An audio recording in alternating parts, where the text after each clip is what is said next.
বাইরে থেকে পাথর নিয়ে আসছে দেখা যাচ্ছে।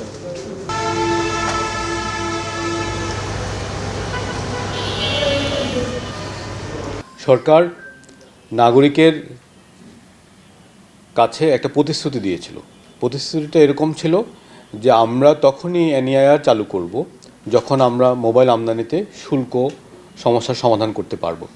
যেহেতু আমরা আমদানি শুল্ক কমিয়েছি, এটা কী পরিমাণ কমিয়েছি আপনাদেরকে একটা ধারণা দিতে পারি। সেটা হচ্ছে যে কোনো আমদানিতে কাস্টমস ডিউটি, রেস্ট্রিকটিভ ডিউটি, তারপরে হচ্ছে এটি, এআইটি সহ বিভিন্ন ধরনের ভ্যাট থাকে, কিন্তু যারা সরাসরি আমদানি করেন তারা এই সব স্তর দেন না। তারা যেটা দেন সেটার মধ্যে সবচেয়ে বড় যেই অংশটি সেটা হচ্ছে কাস্টমস ডিউটি। সেই কাস্টমস ডিউটি 25% থেকে আমরা প্রাথমিক স্টেজে সিদ্ধান্ত হয়েছিল 15% আনবো। তাদের অনুরোধের প্রেক্ষিতে আমরা সেটাকে 10% নামাতে পেরেছি, এবং এটা একটা বড় সাকসেস। বাংলাদেশের সাম্প্রতিক সময়ের ইতিহাসে কোনো খাতে 60% কাস্টমস ডিউটি কমানোর ঘটনা ঘটেনি। যেখানে আমাদেরকে স্বাগত জানানোর কথা, সেখানে আমাদের প্রতিষ্ঠানে ভাঙচুর করা হয়েছে। আপনারা ভাঙচুরের ভয়াবহতা দেখেছেন সরেজমিনে। তো আমাদের উদ্দেশ্য কী ছিল? আমাদের উদ্দেশ্য ছিল যে ডিভাইসকে নিরাপদ করা।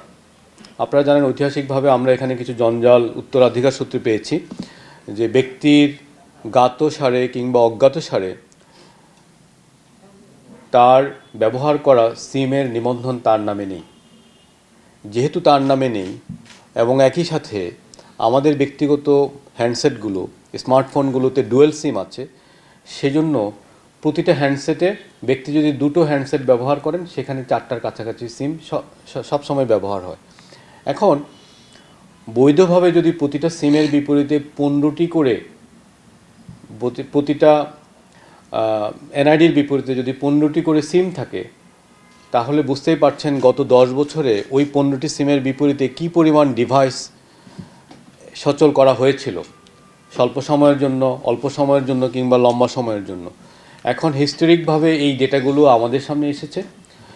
এটার কারণে আমাদের নাগরিকদের মধ্যে স্বভাবতই কিছুটা আতঙ্ক তৈরি হতে পারে।